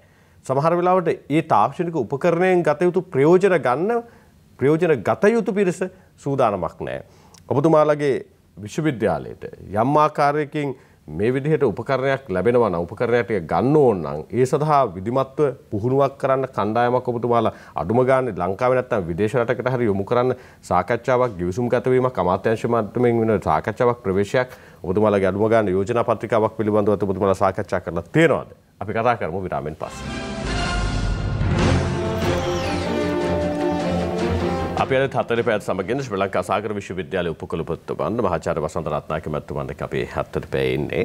වසන්ත රත්නායක මැතිතුමනි ඔබතුමාලා 23 වෙනිදා උපාධි ප්‍රදාන උත්සවය සිදු කරනවා. අපි ඒ ගැනත් කතා කරමු. ඊට කලින් මම අර මුලින් සඳහන් කරපු විරාමයට යන්න කලින් සඳහන් කරපු කාරණාව ගිවිසුම්ගත වීම සමහරවිට ඔබතුමාලට ප්‍රමාණවත් සම්පත් නැත්නම් සම්පත් ලබා ගැනීම වෙනුවෙන් අඩුම ගානේ කැබිනට් පත්‍රිකාවක් යොමු කරලා ඔබතුමාලට අමාත්‍යාංශයක් තියෙනවා. අමාත්‍යාංශය හරහා ඒ අවශ්‍ය කරන තාක්ෂණික භාවිතාව ලබා ගන්න සූදානමක් නැද්ද? විශේෂයෙන්ම සැපයුම් දාමේ සම්බන්ධයෙන් වෙන සාකච්ඡාව ඊට පස්සේ දීවර ශේෂ්ත්‍රයට ඔබතුමාලා සාගර විශ්වවිද්‍යාලයේ ප්‍රමුඛතම අරමුණු බවට පත් වුණේ මහින්ද රාජපක්ෂ මහත්මයා දීවර ඇමතිවරයා විදිහට දීවර ශේෂ්ත්‍රයට විශ්වවිද්‍යාලයේ ප්‍රමුඛ දායකත්වය ලබා ගන්න ඒ වෙනුවෙන් වෙන හිමිවීම තාක්ෂණික භාවිතාව හරහා ලබා දෙන්න ඔබතුමාලා සූදානමක් තියෙනවා. මොකද්ද මේ වෙනුවෙන් ඔබතුමාලා කරන යෝජනාව? සූදානම් වෙන යෝජනාව කරන්න. ඔද අපේ ආයතනත් එක්ක ගිවිසුම්ගත වීම තුළ අපි බලාපොරොත්තු වෙන්නේ මේ තියෙන අපේ තියෙන කාර්ය මණ්ඩලයේ ඒ කියන්නේ ආචාර්ය මණ්ඩලයේ වෙන්න පුළුවන් මේ අයගේ තියෙන දැනුම වැඩි කරන්න මේ තාක්ෂණික දැනුම වැඩි කරන්න. ඒ වගේම තාක්ෂණික මෙවලම් කොයි විදියටද උපයෝගී කරගන්නේ. ඒ වගේම තාක්ෂණික මෙවලම් උපයෝගී කරගෙන කොයි ආකාරයටද අපේ තියෙන මේ තියෙන දීවර ජනතාව, මේ තියෙන දීවර කර්මාන්තයේ දෙන ජනතාව වෙන්න පුළුවන්. එහෙම නැත්නම් සාගරය ආශ්‍රිත රැකියාව කරන වෙනත් වෘත්තීන් වෙන්න පුළුවන්. මේවට අවශ්‍ය මේ තාක්ෂණය කොහොමද උපයෝගී කරගන්නේ? මෙන්න මේවා පිළිබඳව තමයි අපේ තියෙන ගිවිසුම් වල මූලික අරමුණ වෙන්නේ. සමහර වෙලාවට අපේ රටේ විශ්වවිද්‍යාල පද්ධතිය ගත්තට පස්සේ වැඩිම ආදායමක් උපයන්න සහ වැඩිම රැකියා ප්‍රමාණයක් උත්පාදනය කිරීම වෙනුවෙන් හයිය තියෙන්නේ සහ වපසරේ පළල් වපසරියක් තියෙන ඔබතුමාලගේ විශ්වවිද්‍යාලයට. අනිවාර්යයෙන්මයි. මේ භූමියෙන් එළියට ගියාට පස්සේ වටේන් බැලුවොත් මුහුද තියෙන්නේ වගකීම තියෙන ඔබතුමාලට. අනිවාර්යයෙන් මේ වගකීම අපි පැහැදිලිව අපි හඳුනාගෙන තියෙනවා. ඒ නිසා තමයි මේ පාඨමාලා නවීකරණයක් කරනවා, අලුතෙන් පාඨමාලා හඳුන්වලා දෙනවා. ඒ වගේම වෘත්තීය පාඨමාලාවන් අපි වැඩි කරන්න දැන් අපි සැලසුම් කරලා තියෙනවා. දැන් කතිකාවත අපි පටන් අරන් තියෙනවා. මේ තුලින් මේ තියෙන මුහුදු සම්පත්, මේ තියෙන ජෛවීය සම්පත් වෙන්න පුළුවන්, රසායනික සම්පත් වෙන්න පුළුවන්, භෞතික සම්පත් වෙන්න පුළුවන්. මේවා කොයි ආකාරයටද මේවා අපේ රටේ ආර්ථිකය ගොඩනගන්න කොහොමද අපි මේ යොදාගන්නේ කියන එක. අපි විශ්වවිද්‍යාලය ගත්තොත් එහෙම අපේ විශ්වවිද්‍යාලයේ අරමුණ අපේ තියෙන බලාපොරොත්තුව ගත්තොත් එහෙම මේ තියෙන නීර ආර්ථිකයේ ගොඩනැගීමට අවශ්‍ය වන මානව සම්පත බිහි කිරීම. එය පුහුණු අර තියෙන වෘත්තීය පාඨමාලාවක් හදාarලා එළියට එන පිරිසකිනුත් ඒ වගේම උපාධිධාරියෙක් විදියට බිහිවන අයෙකුනුත් බලාපොරොත්තු වෙන ඒ කාර්යය. අදගාර ඔබතුමා අර කලින් කිව්වා වගේ අපි යම්කිසි උපකරණයක් අපි රජයේ වියදම යොදවලා යම්කිසි උපකරණයක් ගත්තා නම් ඒ උපකරණ අපි කවදාකවත් ගබඩාවේ පවත්වා ගන්නේ නැහැ. ඒ භාවිතා කරලා මේ රටට යම්කිසි සේවයක් සැපයීම තමයි අපේ තියෙන අරමුණ වෙලා තියෙන්නේ. එවෙන ඔබතුමාලා සූදානමක් තියෙනවා. යම් ආකාරයකින් විශ්වවිද්‍යාලයක් විදිහට ඔබතුමාලට ඉස්සරහට යන්න තියෙන බාධා මොකක්ද? ඔබතුමාලට ප්‍රමාණවත් මුදල් ප්‍රතිපාදන වෙනවීමක් නැද්ද? නොසලකා හැරීම සිද්ධ වෙනවද? ආයතනගත බද්ධ වීම නැද්ද? මොකද්ද වෙලා තියෙන්නේ? නෑ, එතනදී වෙලා තියෙන්නේ යම්කිසි රටේ තියෙන ආර්ථික ගැටලුත් එක්ක යම්කිසි විදියට ලැබෙන මුදල් ප්‍රමාණවත් වෙන්නේ නැහැ. ඒක සමහරලාට ඒක සාමාන්‍ය දෙයක්. ඒකට ඔප්පු කළොත් තමයි ඒ ගැටලුව දැන් ඔබතුමා මේ ඒ නිසා අපි අනිවාර්යයෙන්ම දැන් අපි ආරම්භ කරන්න පටන් ගන්න තියෙනවා මුදල් ඉපවීම. දැන් අපිට පුළුවන් වෙනවා part time නැත්නම් නෑ මම හිතන්නේ නම් මට අර කලින් කාරණාව දැන් දැනට ඔබතුමාලා මේ ආර්ථික අර්බුදයේ හටගෙන දැන් අවුරුදු දෙකක් වෙනවනේ. හැබැයි ඊට කලින් ඔබතුමාලා විශ්වවිද්‍යාල ආරම්භ කරලා අවුරුදු ගාණක් තිබුණානේ. 2015 ස්ථාපිත කරා නම් 2020 වෙනකන් ගැටලුවක් තිබුණේ නෑනේ. ප්‍රමාණවත් විදිහට සම්පත් ලබා ගැනීම වෙනුවෙන් හෝ ප්‍රමාණවත් විදිහට මානව සම්පත ප්‍රවර්ධනය කර ගැනීම වෙනුවෙන් මේ වෙනකන් විශ්වවිද්‍යාලයට එහෙම ලොකු සහයෝගයක් ලැබිලා නැද්ද? නෑ, සහයෝගයක් ලැබිලා තියෙනවා. අදාළ අමාත්‍යාංශයෙන් ඒ අදාළ සහයෝගය ලැබිලා තියෙනවා. අපි තවදුරටත් ඒ සහයෝගය තවදුරටත් පුළුල් කර ගැනීමක් අපිට අවශ්‍ය වෙනවා. දැන් විශේෂයෙන්ම මේ විශ්වවිද්‍යාලයේ අලුතෙන් පටන් ගත්ත විශ්වවිද්‍යාලයක් විදිහට අපිට මේ විශ්වවිද්‍යාලයේ විහුවේ අපිට සකස් කර ගන්න ඕනේ. ඒ කියන්නේ දැන්ට ඒ සාකච්ඡා මට්ටමේ තියෙන්නේ කළමනාකරණ සේවා දෙපාර්තමේන්තුව මට්ටමේ තියෙන්නේ. ඒ අනුව අපිට පුළුවන් වෙනවා ආයතනයේ විහුවේ සකස් කරලා ඒකට සුදුසුකම් සහිත පිරිස් වැඩිපුර බඳවා ගැනීමක් කරන්න. දැන්ට අපිට අපේ ඉන්න වැඩි පිරිසක් ගත්තොත් එහෙම ජාතික දීවර හා නාවික ඉංජිනේරු ආයතනය. ඒතර මේ ආයතනය තමයි පත් වෙන්නේ විශ්වවිද්‍යාලයක් විදියට. ඒතර ඒකේ ඉන්න සේවක මහත්මයන් තමයි මේ විශ්වවිද්‍යාලය තුළට අවශෝෂණය වෙන්නේ.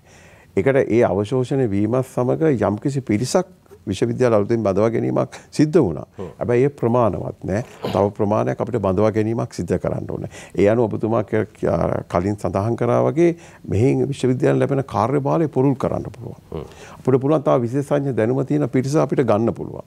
බඳවා ගැනීම කරන්න පුළුවන්. එතකොට ඒ තියෙන කාර්යයන් තුළ මේ තියෙන සාගරයේ ආශ්‍රිත යම්කිසි ගැටලුවක් ඇති වෙන අවස්ථාවේදී අන්නේ විශේෂඥ දැනුම සහිත පිරිස අපි ළඟ ඉන්නවා. අපිට ඒ නියමුවන් වෙන්න පුළුවන් ඒ කාර්යය පාර. ඒ නියමුවන් බිහි කිරීමේ පළවෙනි පියවර විදිහට තමයි අවුරුදු 3ක 4ක උපාධියක් හදාarලා පිරිසක් එළියට දාන්නේ. නැත්තම් පිරිසක් රැකියාගත කිරීම වෙනුවෙන් උපාධියක් සහිතව එළියට දාන්නේ. 23 වෙනිදා ඒ කාර්යය සිදු කරනවා. කී දෙනෙක් මෙවර උපාධි ලබනවද? 219ක් උපාධිය මේ වර්ෂයේදී ලබනවා. පාඨමාලා කීයකින්ද? පාඨමාලා 4ක්. පාඨමාලා 4ක්. 4ක්. ඒ සමුද්‍රීය ඉංජිනේරු විද්‍යාවේදී උපාධිය, දීවරා සමුද්‍රීය විද්‍යාවේදී උපාධිය, නාවික ප්‍රවාහනය සැපුම් කළමනාකරණ විද්‍යාවේදී උපාධිය, වෙරළහා සමුද්‍රීය සම්පත් කළමනාකරණ විද්‍යාවේදී උපාධිය. ඒ වගේ විද්‍යාවේදී උපාධි 4ක් ඔස්සේ අය උපාධිධාරීන් බවට පත් වෙනවා. දැන් ඔබතුමාලා මේ එළියට දාන උපාධිධාරීන්ගේ හිස්තැනට ඔබතුමාලා අලුතින් බඳවා ගැනීම සිදු කරනවානේ. හැම වර්ෂයකම අපි බඳවා ගැනීම සිදු කරනවා. මේ අයදුපත් කැඳවලා තියෙනවා නැත්නම් අයදුපත් කැඳවලා අපි අයදුපත් කැඳවලා අපි මේ වර්ෂයේ සිට ඒ අයගේ අධ්‍යයන කටයුතු කරගෙන යනවා. ඊපස්සේ දැන් මේ උසස් පෙළ ප්‍රතිඵල ලැබුණාන් පස්සේ අර විශ්වවිද්‍යාල ප්‍රවේශය ලබා ගන්නවා දරුවන් අයදුම් කරනවා වගේ දරුවන්ගෙන් අයදුම්පත් කැඳවීමක් කරනවා. එතන පස්සේ යම් ආකාරයක දැන් ඔබතුමාලා මේ වෙලකොට වෘත්තීය පුහුණුව වෙනුවෙන් ඔබතුමාලා බඳවා ගැනීම සිදු කරනවා ඔබතුමාලගේ මධ්‍යස්ථාන 8කදී. ඒ වෘත්තීය පුහුණුව සඳහා බඳවා ගැනීම කොහොමද සිදු කරන්නේ? ඒ බඳවා ගන්න දරුවන්ටත් නොමිලේද ඔබතුමාලා විශ්වවිද්‍යාල විදිහට මේ සූදානම් වෙන්නේ අධ්‍යාපනය ලබා දෙන්න නැත්නම් අය කිරීමක් සිදු කරනවා? රාජ්‍ය විශ්වවිද්‍යාලයක් විදිහට අපි සියලුම බඳවා ගැනීම ඒ දරුවන්ට අධ්‍යාපනය ලබා දෙන්නේ නොමිලේ. නොමිලේ අධ්‍යාපනය ලබා දෙන්නේ. මේ මධ්‍යස්ථාන 8ටත් මේ වෙනකොට බඳවා ගැනීම සිදු කරලා අවසන්ද? බඳවා ගැනීම අපි කලින් කලට ඒ බඳවා ගැනීම කරනවා. යම්කිසි පාඨමාලාවක් මාස 6ක් වෙන්න පුළුවන්, මාස 9ක් වෙන්න පුළුවන්, අවුරුද්දක් වෙන්න පුළුවන්, අවුරුදු දෙකමාරක් වෙන්න පුළුවන්. ඒ අදාළ පාඨමාලාවක් අවසාන වෙද්දීම තවත් පිරිසක් අපි බඳවා ගැනීම කරනවා. ඒතර වාර්ෂිකව අපි බඳවා ගැනීම සමස්තයක් විදිහට අපි සැලකුවොත් 1000කට වැඩි ප්‍රමාණයක් දරුවෝ බඳවා ගැනීම කරනවා. දැනට උසස් පෙළ කරලා සාමාන්‍ය පෙළ කරලා රැකියා ගතවීමට අපේක්ෂාවෙන් ඉන්න දරුවන්ට ඉඩකඩ තියෙනවද? ඕන කෙනෙකුට ඉන්න පුළුවන්ද? නැත්නම් ඔබතුමාලා අවම සුදුසුකමක් විදිහට බලන නිර්ණායකයක් තියෙනවද? ඔව් එක එක පාඨමාලාව අනුව සුදුසුකම් වෙනවා. සමහරක් වෙලට සමස්තයක් විදිහට ගත්තොත් සාමාන්‍ය පෙළ දරුවන්ට පුළුවන්, සාමාන්‍ය පෙළ සමත් දරුවන්ට පුළුවන් නිපුණ ඒ කියන්නේ 3 වගේ 4 වගේ දේවල් වලට යන්න පුළුවන් NVQ level ඒ වගේම ඊළඟ උසස් පෙළ සමත් අය NVQ 5 6 වගේ තත්ත්වයට යන්න පුළුවන්. ඉතින් මේ වගේ අනිත් පාඨමාලා වලට එහෙම අධ්‍යාපන සුසුකමක් අවශ්‍ය නොවන පාඨමාලාවක් තියෙනවා. සමහරක් ඒවා දවස් 4 5 සතිය වගේ පාඨමාලාවල්. ඒතර මේ පාඨමාලාව වලට දරුවන්ට අපි සුසුකම් විශේෂ බලන්නේ නැහැ. එයාගේ ශාස්ත්‍රයේ තියෙන අත්දැකීම් සහ ඒ දැනුම ප්‍රමාණවත් වෙනවා ඒ වගේ පාඨමාලා වලට යන්න. උපකුලපතිවරයා මගේ අන්තිම ප්‍රශ්නය දරුවෙකුට මේ පිළිබඳව යම් ආකාරයක තොරතුරක් හොයා ගන්න ඕන දැනුවත් වීමක් ලබා ගන්න ඕන නම් මොකද ක්‍රමවේදය ඔබතුමාලගේ වෙබ් අඩවියක් තියෙනවද නැත්නම් දුරකථනයකට කතා කරොත් හරියද කවුද සම්මත කරගන්න ඕනේ? නෑ ඒකෙදී අපිට දරුවන්ට පුළුවන් වෙන අපේ වෙබ් අඩවියට විශේෂයෙන්ම අපි සඳහන් කරමු වෙබ් අඩවිය. වෙබ් අඩවිය මතන්නේ ශ්‍රී ලංකා සාගර විශ්වවිද්‍යාලය කියලා අපි Google search කරොත් හරියම මේක වෙබ් අඩවිය search කරපු ගමන් අපිට හම්බ වෙනවා. ඒ තුල ඔබට ප්‍රවේශයක් ගන්න පුළුවන් අමතන්න ඕන කාර්ද කියලා. ඒ වගේම මුහුණු පොත ඔස්සේ ඇතම් පාඨමාලාවල අපි ප්‍රසිද්ධියටපත් කරනවා. ඒ වගේම WhatsApp groups ඒ වගේ දේවල් වලින් ප්‍රසිද්ධියටපත් කරනවා. ඊට අමතරව අපි පුවත්පත් දැන්වීම් මගිනුත් ඇතම් අවස්ථාවලදී අපි මේ අපේ තියෙන පාඨමාලාවල් මෙන්න මේවා කියන එක අපි ප්‍රසිද්ධියටපත් කරනවා. ඒ වගේම අනික් අතට පුළුවන් වෙනවා මේ තියෙන මධ්‍යස්ථාන කලින් කිව්වා වගේ මධ්‍යස්ථාන බොහෝ දිස්ත්‍රික්ක පුරා ව්‍යාප්ත වෙලා තියෙනවා. ඒ දිස්ත්‍රික්කවල වලට ගිහිල්ලා ඒ මධ්‍යස්ථාන වලට ගිහිල්ලත් ඒ තොරතුරු ලබා ගැනීම හැකියාවක් ලැබෙන දරුවන්ට. ඔබට පුළුවන්කම තියෙනවා මේ Google search කරොත් සාගර විශ්වවිද්‍යාලය කියලා අදාළ සියලු දත්ත ලැබෙනවා. ඊට පස්සේ ඔබට පුළුවන්කම තියෙනවා දුරකථන අංක කිහිපයකුත් සටහන් වෙලා තියෙනවා. ඔබට පුළුවන්කම තියෙන දුරකථන අංක වලට කතා කරලා සම්බන්ධතාව ගොඩනගා ගන්න. ඇත්තටම සමහරවිට කෙනෙක් යොමු විය යුතු සහ ඉහළ ආදායමක් ලබා ගන්න පුළුවන් සහ ගෞරවාන්විත රැකියාවක් උරුම කර ගන්න පුළුවන් ශේෂ්ත්‍රයක් තමයි නාවක ශේෂ්ත්‍රය. ඒ ශේෂ්ත්‍රයට ප්‍රවිෂ්ඨ වුණොත් ඔබට පුළුවන්කම තියෙනවා ප්‍රවේශයන් රසක් ඔස්සේ ඔබේ ජීවිතයේ ඔබේ ආර්ථිකය ශක්තිමත් කරගන්න නිසා ඒ වෙනුවෙන් ප්‍රවේශයක් ගන්න ඒ වෙනුවෙන් යොමු වෙන්න කියලා බොහොම ආදරෙන් ඔබට යෝජනා කරනවා. රැකියාවක් නැතුව ඉන්නේ නැතුව මේ රටේ නිෂ්පාදන කාර්ය වෙනුවෙන් ඔබේ ශක්තිය ධෛර්යය ශ්‍රමය එකතු කරන්න ශ්‍රී ලංකා සාගර විශ්වවිද්‍යාලයත් එක්ක බද්ධ වෙන්න. ඊට පස්සේ ඔබට පුළුවන්කම තියෙනවා ලංකාවේ නැත්තම් පිටරට හරේ ඔබට අවශ්‍ය කරන ස්ථානය තෝරගන්න. අපි බෙහෙවින් ස්තුතිවන්ත වෙනවා ශ්‍රී ලංකා සාගර විශ්වවිද්‍යාලයේ උපකුලපතිතුමන්ට මහාචාර්ය වසන්ත රත්නායක මහත්මයාට ස්තුති සහභාගීත්වයට ආයුබෝවන් කියලා ඔබතුමාට. ආයුබෝවන්. සුබපතන ඒ වගේම 23 වෙනිදා උපාධි ලබන ශ්‍රී ලංකා සාගර විශ්වවිද්‍යාලයේ සියලු දරුවන්ට අපි සුභාශිෂ්‍යයට එකතු කරන ස්වාධීන රූපවාහිනිය විදිහට මම විශ්වාස කරනවා මහාචාර්ය වසන්ත රත්නායක මහත්මයානේ මේ වෙලාවේ රට ඇතුලේ තියෙන ආර්ථික අර්බුදේ සමහරලාට ඔබතුමාලට විශ්වවිද්‍යාලයක් විදිහට ජය ගන්න මාවතක් විවර කරලා දෙන්න පුළුවන්. ලංකාවෙන් පිටට ගියාට පස්සේ අපිට තියෙනවා ලංකාව වගේ දසගුණයකට එහා ගියපු සාගර හිමිකමක්. ඒ නිසා ඒ සාගර හිමිකමේ උපරිම ප්‍රයෝජන ලබා ගන්න විශ්වවිද්‍යාලයක් විදිහට හෙට දවසේදී අලුත් මාවත් විවර කරලා දෙයි කියලා විශ්වාස කරනවා. ඒ වෙනුවෙන් ශක්තිය ධෛර්ය ලැබෙන්න කියලා ප්‍රාර්ථනා කරගම අපි සමුගන්නවා යාළුමුණ ගැහිම හෙට උදේ 7ට 7 පැය. අයිබෝන්.